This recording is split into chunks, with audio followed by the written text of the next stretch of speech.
As we started last week, we will have a weekly shiur on the Parsha, as some requested, on Thursday evening, 7:30.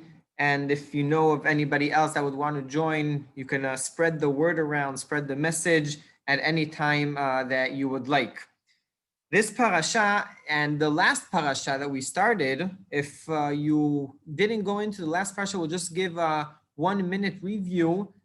This book, the book of Shmot, which we started last week, is the book of exile and the book of redemption. Last week, the parasha started with Am Israel, the son, Bnei Israel, the sons of Israel, which are the sons of Yaakov. They all left Eretz Israel because there was no food and other reasons, went down to Egypt, and that is when the exile from Eretz Israel has started. But in the same sentence and in the same breath, this is also the book of redemption, the book of the Geula, which we are already started the process of the Geula, the process of the redemption from when Am Israel walked down to Egypt. One of the words for that is that Yaakov Avinu, he made Yosef HaTzadik promise him and swear to him a shvuah that he will be buried with Abraham and Yitzchak in the land of Israel. Yosef HaTzadik, he himself told Am Yisrael, when you leave Egypt, which means not if you leave Egypt, when you leave Egypt, you will need to take my body with you and in the future. And as we know, he was born in the city of Shechem. And in our parasha, Parashat Vaera, we have a very interesting parasha. Maybe some of the things are more famous. We're going to try adding a few different explanations on some of the famous things. And maybe the most famous is the 10 plagues. The 10 plagues, the Eser Makot that Hashem brought on the Egyptians, which 7 of them are in our parsha. And how do we know that 7 of them in our parsha? My parents always used to teach me a very, very good hint. If we take the word Vaera in Hebrew, and we take the word of next week's parsha, which is Bo, Bet and Aleph, and we take the Gematria. So the 2 first letters of our parsha, Vav and Aleph, Vav is 6, Aleph is 1, that makes 7. Next week's parsha, Parashat Bo, Bet and Aleph, Bet is 2, Aleph is 1, that's 3. That's just a hint. That's very easy to remember. In Parashat Vaera, the Vav and the Aleph come up to 7. We have 7 out of 10 plagues. The rest of the 3, next week, Parashat Bo, the Gematria of Bo is 3. We have the last 3 plagues out of the 10 in next week's Parsha. Just a nice hint how to remember how many plagues we have in each Parsha. In our Parsha, the first pasuk starts, Vaydaber Elohim el Moshe, Vayomer elav, Ani Adonai. And Hashem continues speaking to Moshe and tells Moshe, I also spoke to your 3 forefathers, Abraham, Yitzchak, and Yaakov. And why do we need to know this? The word Elohim or Shem Hashem, we have several names for Hashem, and we use them all the times. And it depends on which time of the year or which davening or which phrase is being used. That's how we connect the name of Hashem. So maybe the most famous or the majority of the times we use the name which is written Yud and then the letter Hey and then the letter Vav and then the letter Hey, which we call it Adnut. But over here the parasha starts with the word Elohim. The word Elohim is the word of judgment. Is Hashem is coming and judging Moshe Rabbeinu. And I'll start with this question and we're actually going to end with the explanation of this. Hashem is coming to Moshe and telling him, you are a chutzpahdik. You are asking questions. And what is Hashem meaning to? What are you talking about? And Hashem is talking about the end of last week's parsha. The last psukim says, the last psukim of the last parsha, they say, Moshe comes to Hashem after he goes to Paro and says, let my people go free. And then what does Paro do? He makes the work even harder on Am Yisrael. He makes Am Yisrael work even harder. Hashem comes to Moshe and says, why did you do this? Lama hareota la'am hazeh. Why are you being bad to your nation or to the nation of Am Israel? And that's a very strong question to come to Hashem. Why are you doing bad things to Am Israel? I want to pause, not answer on this yet, but leave the answer to the end of the parsha, and we'll see what was the answer of Hashem to Moshe, and maybe punishment or not a punishment of why Moshe cannot see Am Israel suffer. Moshe was just a righteous person. He couldn't stand seeing Am Israel suffer. The parsha continues. As we said, we're going to go through the parsha as much as we can because there are a lot of details and so many things in this parsha. But the next idea of the parsha is the 4 phrases of redemption. Vehotzeti, vehitzalti, vega'alti, velakachti, and the 5th one is veheveti. So the 4 phrases of redemption, vehotzeti, Hashem says, I will take Am Israel out of Egypt. Vehitzalti, I will save them. Vega'alti, I will redemption them. And that doesn't happen right when they leave Egypt. Because we also mentioned last week and also talking about Pesach, when is the real redemption of Am Israel? Is when they receive the Torah. That is the time where the redemption is fulfilled from Mitzrayim. Not when they cross the Red Sea, not when they leave the borders of Egypt, is when they come to Har Sinai and on Shavuot and they receive the Torah. And the 4th one, Velakachti etchem li le'am v'ha'iti lachem Elohim. Hashem takes Am Israel upon himself as a nation because the first person who calls Am Israel as a nation, believe it or not, is not Moshe, is not Hashem, is not Aharon HaKohen, it's Paro. Paro is the first one that calls Israel, Am Israel, a nation. And that's when Hashem promises to Moshe Rabbeinu, Velakachti etchem li le'am. I will take you upon myself as you will be my nation. And what is the 5th one? Veheveti etchem el haaretz asher nasati et yadi. I will take you to the land that I promised to Abraham, Yitzchak, and Yaakov, where Am Israel is sitting. And the end of that pasuk, Venatati ota lachem morasha ani Hashem. I will inherit the land to you, Am Israel. Now, the word morasha comes out of the word Yerusha, which is inheritance. And there's another place, only twice says in the Torah, the word morasha. The first one is over here. Hashem gives Am Israel the land of Eretz Israel. The second one says, Torah tziva lanu Moshe morasha kehilat Yaakov. Also a very famous pasuk where every child learns it. One of the first sentences, phrases that a child should know. Torah tziva lanu Moshe. Hashem gave us the Torah. And how did he give it to us? Morasha kehilat Yaakov. It's an inheritance as from Hashem through Yaakov Avinu all the way to Am Israel. These 2 phrases of morasha, also in our sentence of Eretz Israel and also in the sentence of Torah, that brings together these 2 very, very important things that we're going to mention at the end. These 2 very important things, Torah on one side, Eretz Israel on the other side, these are 2 gifted and inheritance from Hashem through Abraham, Yitzchak, and Yaakov, through Am Israel, all the way to us as a person, as a Jewish person, that we need to take upon ourselves, enjoy from it, and also take the time to consider it, to learn Torah as we're taking the time right now, to learn about Eretz Israel, even though if at this time we're not there yet, but still maybe taking the time and learning about Eretz Israel, because Eretz Israel is not just a land which was just given with no question. Eretz Israel is inheritance, just like the Torah was given to us from Hashem, so as was Eretz Israel. And that is the maybe introduction for Moshe Rabbeinu about Am Israel.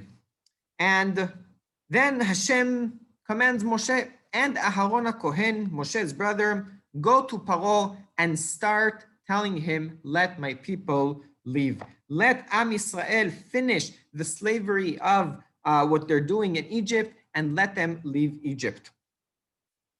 And over here, before we start with the 10 plagues, the Torah brings us the ancestors of Moshe and Aharon to tell us that they are from the tribe of Levi, goes back from Reuven and Shimon, and then getting to Levi, Kehat, Merari, going all the way down until they get to Amram and Yocheved, which were their parents, and then the rest of their siblings. And the Torah tells, Hu Aharon u'Moshe asher amar Hashem lahem, הוציאו את בני ישראל מארץ מצרים על צבאותם.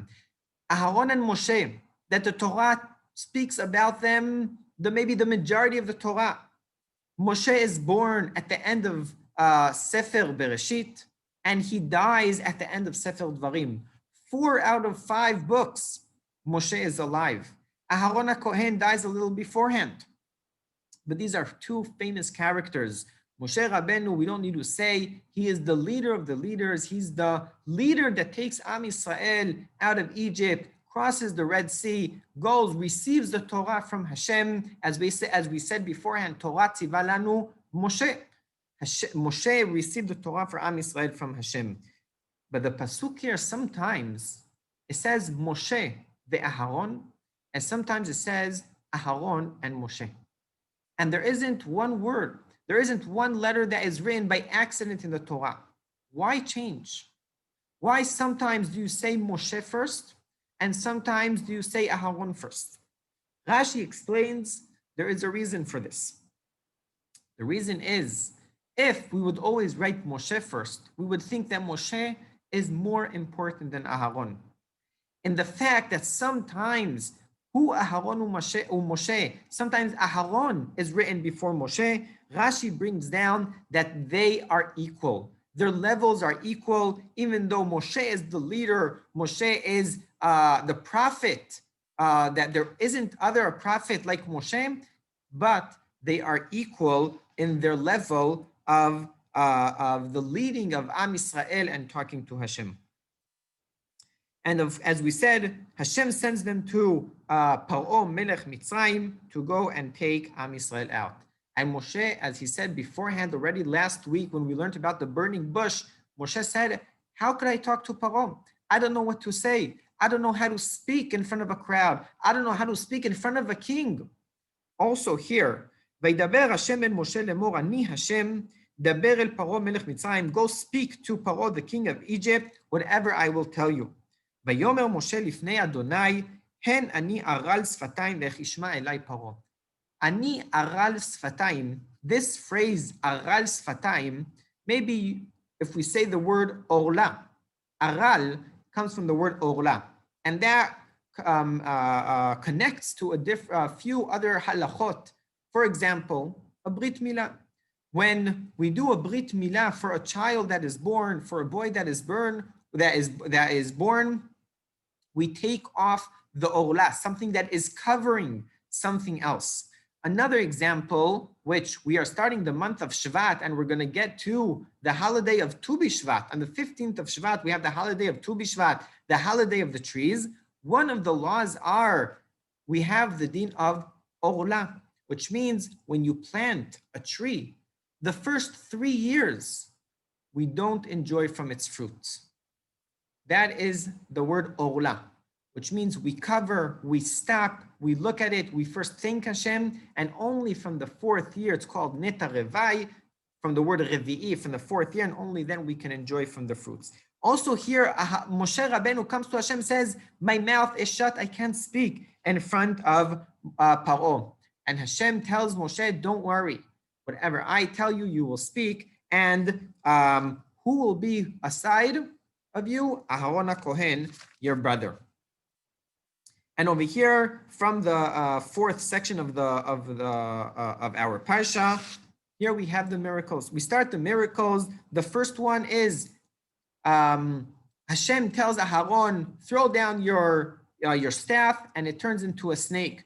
So Paro says, what's the problem? I also have servants that they can do miracles. I also have maybe a witch that they can do different miracles. So he says, okay, throw down your staff. They all threw down the staff, and what did? And it all turned into snakes. And what did Aharon's snake do? He ate all the others. He picked it up and turned it back into a staff. Paro was amazed. How could this happen? How could someone be stronger than my servants? I'm the king of Egypt, the empire. How can someone be so strong? Vayechezak lev Paro velo shama alehem. Paro's heart got strong. What does that mean? Got strong? Paro's heart was locked. He didn't want to listen to anybody. He didn't want to let Am Yisrael go. And we're going to see that this happens 5, in parentheses, 10 times in our parsha and the next parsha. And from here we start the 10 plagues. Vayomer Hashem emor el Aharon, kach matecha unte yadecha al memei Mitzrayim, על נערותם ועל יוריהם ועל אגמיהם ועל כל מקווה מימיהם ויהיו דם, והיה דם לכל ארץ מצרים ועצים ואבנים. The first plague is dam. Dam, as we know, is blood. And before we get to the plagues, there's something very interesting. Something very, very interesting that I actually read last Shabbat. Today, we're Rosh Chodesh Shvat. One of the midrashim, there are a lot of midrashim about the 10 plagues, how they happened, how long was each plague. One of the midrashim says that each plague lasted for 1 week, for 7 days, a quarter of a month. Which means if we do the math that each plague, we have 10 plagues and each one lasted for a week, we have 10 weeks. Today, Thursday, the first day of Shvat, Rosh Chodesh Shvat, this is the day that the first plague started. Because don't get worried and don't start cleaning yet, but in 10 weeks, we're going to be celebrating Leil HaSeder. Pesach, Am Yisrael is leaving Egypt, is going to be in exactly 10 weeks from tonight. And for the Midrash that says that each plague took a week, then it started from tonight. We have 7 days time, 10 weeks, which is 10 plagues. Then the first plague started today and ends, as we all know, Pesach, Leil HaSeder, which we celebrate of Am Yisrael leaving Egypt. And that's by the Midrash that each plague took 7 days. And going back to Dam, to the first plague, Dam, Hashem tells Aharon, specifically Aharon, and not Moshe, to hit the river, and all the water in Egypt turned into blood. And what's so important? First of all, 2 questions. Why is it so important to turn the river and all the water into blood? And why Aharon? Starting with the first question, there was no rain in Egypt. In Egypt, it doesn't rain. It's in the desert and it doesn't rain. All their water is coming from the river of Nilus, Nahara Nilus. And if you turn that into blood, if you turn that it's not made for human beings to drink from, then the Egyptians will just not have anything to drink. And as the Midrash says, it's not just that the river turned into blood. Any aspect that had water, a well, the faucet, anything you can think of, turned into blood. Ba'avanim uveklei cheres, any also pottery that had some water in it, also that turned into blood. And why Aharon? Why not Moshe? If you remember from last week, Paro made Am Yisrael to throw to the river any boy that was born. Moshe Rabbeinu was born and he was saved by the river. How was he saved? His mother hid him for 3 months and then put him into a small boat, a small ark, onto the river. She looked at it flowing away all the way to Paro's daughter, and that's what saved Moshe Rabbeinu, the water. So it can't be that Moshe Rabbeinu that was saved by the water, he will come and now curse the water for the Egyptians, or he will hit the water, that the same thing that was saved. And that's why Aharon HaKohen, he's the one that did this plague. The second plague that Torah brings down is Tzfardea, frogs. The famous song for the frogs. Frogs are here, frogs are there. Maybe you know it. Frogs are everywhere. In the ovens, in the beds, in the bedrooms, all over Egypt, we have frogs. But one of the explanations say that something that was worse of having the frogs is the noise of the frogs. The frogs, they make this creech, and the creech was even worse. And it says that the frogs also came out of the river, and also that Aharon HaKohen, he's the one that did it. And then Paro comes to Moshe and Aharon and say, please daven to Hashem and stop the plague of the frogs. So Moshe and Aharon says, okay, we'll daven. When do you want us to stop it? And what would you say? You would say, right now. But Paro said, no, tomorrow. Go and daven tomorrow and stop the plague. Why tomorrow? Why not this instance where your whole nation is suffering from this very bad plague? One of the Midrashim said that when people were drinking the water, frogs were going into their bodies and making the noise from inside their bodies.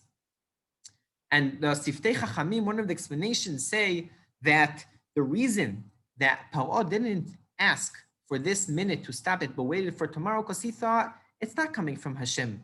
We're still talking to two people that they have some power. They could, maybe they're witches. They can do some miracles. This isn't coming from Hashem. So they made this plague to come for exactly a certain amount of time.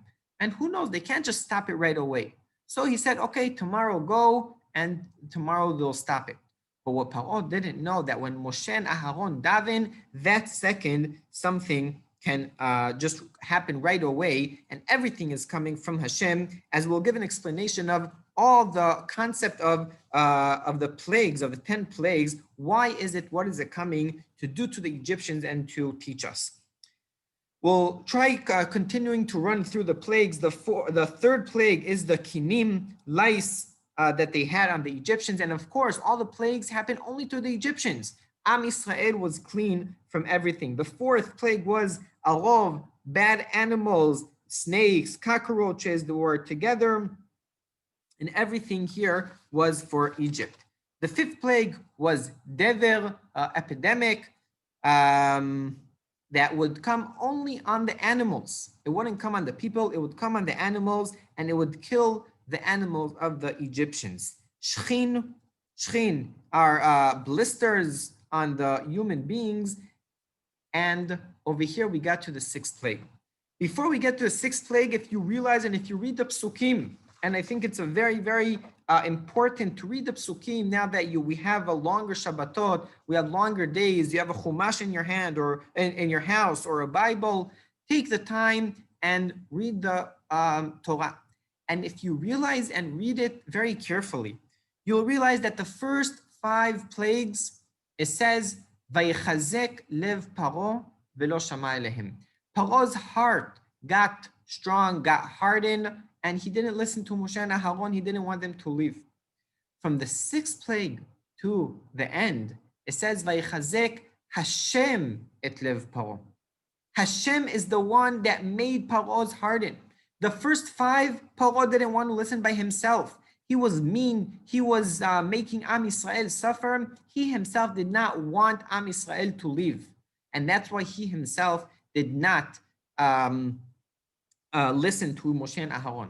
But from the 6th plague, Hashem says, I don't want Paro to let them leave yet. I want Paro to see everything that is happening to his nation, to his land, to his country, from making Am Yisrael suffer. He will not finish and not see what's going to be. He will stay until the end and see how his nation will get punished, and not just realize that that's from regular human beings, but everything is coming from Hashem. Hashem is giving Moshe and Aharon the power of bringing down these plagues.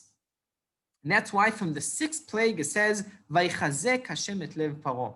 And from here, there's some explanations, some Rishonim. One of them is the Rambam. They bring here the Bchira Chofshit, a person's choice he has a choice. Paro had a choice just to let them leave. But Paro himself decided, no, we're going to continue as much as I can. So as we said, the 6th plague is the shchin, the blisters on the human beings. And the seventh one is barad, the hailing that came down on the Egyptians. And a nes betoch nes, the Rashi explains it was a miracle inside a miracle. What was a miracle inside a miracle? The barad was so big, it hit everything. It hit the people, it hit the houses, it broke things, it killed the cattle. But it was not just coming down as ice like regular hail, it was coming down together with fire. Fire and hail, of course, hail is water, and fire and water don't go together. And Rashi explains this was a nes betoch nes. It was a miracle inside a miracle that the hail, it was hailing together with some kind of fireballs coming down on the Egyptians, on their cattle, on their fields, everything that they came. And at the end of the parasha, we end, Vayar Paro ki chadal hamatar ve'abarad ve'akolot vayosef lachator. Paro sees that it stopped. He asked Moshe and Aaron to stop it. I'll let your people go. As we saw, as it's written a few times, Paro says, I'll let them go. And a day later, no, they're staying by me. I'll let them go. No, I say I'm refusing. And also here, Vayichabed libo hu ve'avadav. Vayechezak lev Paro ve'lo shilach et bnei Yisrael kasher diber Adonai biad Moshe. Paro's heart continued to be hardened, and he's not letting Am Israel go. This is the parasha of Vaera, and just to end another two short ideas of our parasha. As we started the question of how could Moshe come to Hashem and ask him, Hashem, why are you doing mean things to Am Israel? Lama re'ota le'am Israel. Why are you doing bad? Why are you making Am Israel slave? Working and having them slaves and working so hard, avodat parich. And Moshe is coming to Hashem and saying, why are you doing this? And one of the explanations of that our parsha started, where Hashem is showing Moshe, as we said, with the word Elohim, which is judgment. Hashem is judging Moshe right now, and he's telling him, I also spoke to Abraham, Yitzchak, and Yaakov. And what did I promise Abraham? That Am Israel will be slaves in a land that's not theirs for how long? For 400 years. As the pasuk said, if you go back to Sefer Bereshit, Va'avadum ve'inu otam 400 shana, for 400 years. But how long was Am Israel in Egypt for? Not for 400 years, almost half, for 210 years. What happened to the rest 190 that Hashem promised Abraham Avinu? Moshe Rabbeinu, he can't see Am Israel suffering. It's hard for him to see Am Israel suffering. And that's why he comes to Hashem with hard questions. Why is Am Israel suffering? And Hashem sees Moshe can't stand that Am Israel is suffering. And in that case, Hashem tells Moshe, okay, you can't see Am Israel suffering, then I'm gonna relieve something that you won't see them suffering in the future. And when is that? When they walk into the land of Israel. From here, Hashem gives a hint to Moshe, you are not going to enter Israel, because there are three things that Hashem gives Am Israel, but they inherit it with suffering, with Isurim. One of them is Eretz Israel, Torah, and Olam Haba, the next world. These three things are given to Am Israel, but not just as a present and a gift, but with also some suffering. Because Moshe Rabbeinu can't see Am Israel suffer in Egypt, then also Hashem will say to Moshe, then don't enter Eretz Israel. Because in Eretz Israel, Am Israel is going to suffer sometimes when they enter Eretz Israel. And until these days, we can see just 3 weeks ago, a person was going on a trip somewhere in Eretz Israel, and someone came, a terrorist, and just murdered her. This is Eretz Israel niknim b'isurim. Eretz Israel is not just a gift. Eretz Israel is something that we use sacrifice. Now, of course, not to put ourselves in danger, but definitely it's not something that is just gifted to us. Same idea is Torah, and same idea is Olam Haba. The next world we won't just get as a gifted from Hashem. If we don't work in this world, then we won't get the next world.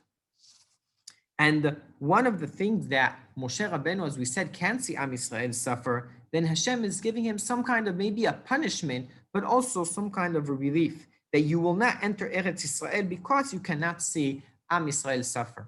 And what happened to the 400 years? The reason that the Hashem or that Paro made Am Yisrael work even harder is because the Am Yisrael was supposed to be in Egypt for 400 years. After 210 years, Hashem saw, if I leave them in Egypt, Am Yisrael will be erased. They went into 49 gates of impuration that they got in such a hard level that Hashem was going to lose them. And if he leaves them in Egypt for just a little more while, Hashem will leave them. So what did Hashem do beforehand? As we said about 10 weeks before, will make them work harder. From when Moshe Rabbeinu comes to Paro the first time, Paro makes Am Yisrael work harder. And the harder they work, that took down the years. And you could ask a question, what would you rather? Would you rather work easier, but for a longer time, or work harder for a shorter time? In this case, Hashem chose that Am Yisrael will work harder for a shorter time, because if they stay in Egypt, then Hashem will just lose Am Yisrael, and that is not what needs to be done. And just to end an idea on the 10 plagues of, what is the idea of 10 plagues? Now, the Torah isn't just something in the past, a history book, a telling book. So yes, we teach our kids, yes, we learn ourselves, teach our daughters the 10 plagues, the whole story of Yetziat Mitzrayim, but what is the idea of the 10 plagues? On Leil HaSeder, we say the Dam, Tzfardea, Kinim, Arov, and etc. And then we say at the end that the Talmud brings down that Rabbi Yehuda says, Haya noten b'hem simanim. He phrases it into 3 sections. The first 3 plagues, Datzach, Dam, Tzfardea, Kinim. Then the second 3, Arov, Dever, Shchin, Adash. And the third section, the last 4, Ba'achav, Barad, Arbe, Choshech, and Bechorot, which 3 of them we're going to learn next week. And why did Rabbi Yehuda come and give them into 3 different sections? In Leil HaSeder, we just said all 10 of them. Why do we need Rabbi Yehuda to give us a hint of 3 different sections? If we look at these 3 sections and take each plague, we'll understand that each one is in a different level.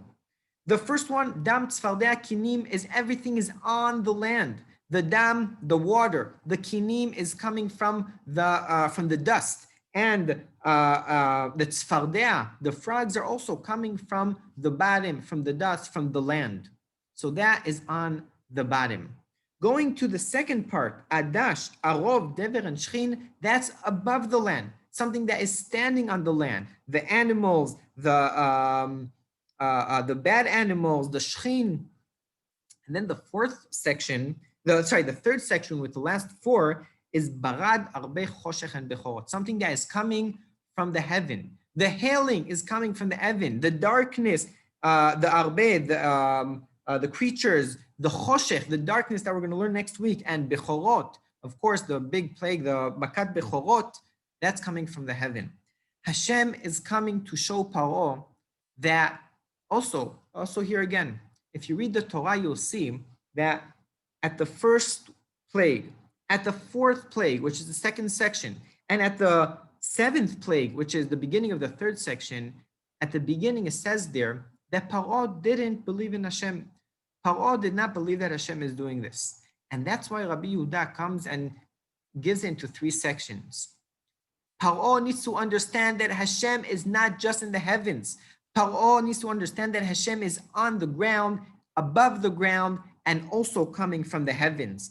And that is why Rabbi Yehuda and the plagues come and teach us that sometimes we get hit from different places. It could be from the ground, it could be from heaven, and it could be also from the atmosphere. But we need to understand, and this is also what the Torah tells us, teaching also Paro, but also teaching us when we learn the Parsha that everything is coming from Hashem. Also from the ground, also from above the ground and also from the heavens. That the whole atmosphere, the whole world, the whole environment, Hashem is ruling everywhere and at any time. And when Moshe, and we spoke about when Moshe Rabbeinu asked Hashem, why is Am Yisrael being slaves? Why are they being tortured so much? Why is Moshe putting his head into two big mountains? You know, there was last week, there was some kind of military thing in between Syria and Iraq. Now think of a person that heard this news. He goes to the commander, he says, why did you use, just giving an example, why did you use the plane F-15 instead of F-35? Or why did you use this missile and not this missile? What do you know? What does this person, this human being that's going to ask the commander know? Why are you asking questions what can you learn about it? What can you teach us about it? Moshe Rabbeinu, when he asks Hashem, why is Am Yisrael being slaves so much? Moshe, why are you putting yourself into two big mountains? Hashem has a reason for every single thing that happens. And here we learned that one of the reasons that Hashem made the slavery even worse is in order to shorten the years of Am Yisrael in Egypt. Did Moshe Rabbeinu know that yet? No. But right, when something happens upon us, when we have a plague, when we have something that seems to be bad, and I'm saying seems to be bad because everything is for goodness. But if we see something that seems to be bad, yes, we don't ask why it happened, but when you look upon ourselves, what is the reason that came to us? What is the reason? What is wrong? That something that we did wrong, our actions that we need to fix, that this maybe negative thing that we see negative came upon us. But what we need to remember is, as I taught my students just this morning, Hakol Litova. Everything is for goodness. Everything is coming to teach us something. We just need to look a little deeper to understand where and what we're learning from anything that happens. And coming to the third section of the shiur, as I wrote down, just a short halacha about Shabbat. Last week we spoke about lighting Shabbat candles and the different traditions of how many candles to light and what is the halacha. Over here we're coming just before that, preparations for Shabbat. It says in the Torah, "Vehechinu et asher yaviu." They prepared of what they're going to eat on Shabbat. And preparing for Shabbat, when you divide it into two, a spiritual preparation and also a physical, and that's not less important than the other one.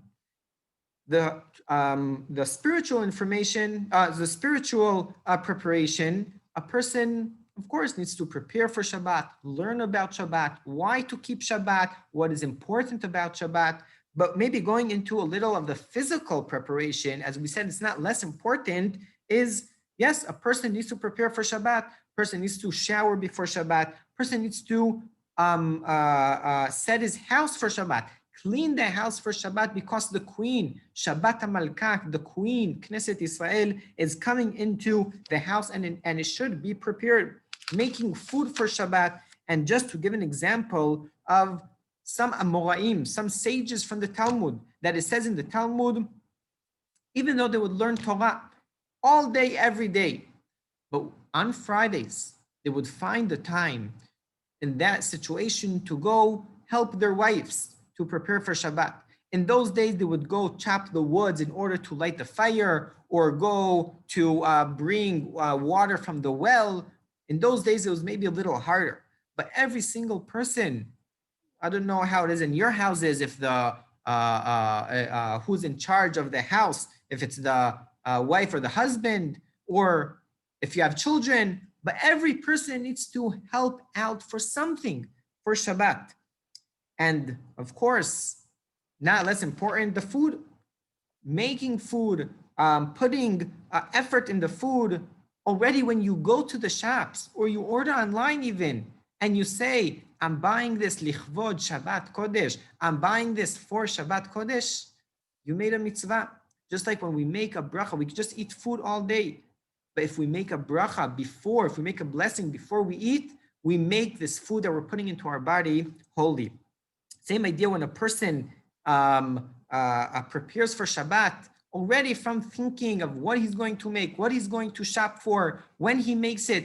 If he says, Ze lichvot Shabbat Kodesh, this is for Shabbat Kodesh, he already puts a spiritual, some kind of effect on the physical that we see, because when he eats it on Shabbat, as we know that Shabbat is a day, also a mitzvah to eat, a mitzvah to make Kiddush that we're going to learn about in the next few weeks, and to make respect for Shabbat upon ourselves, our bodies, our houses, our Shabbat table, and our food that we have on Shabbat.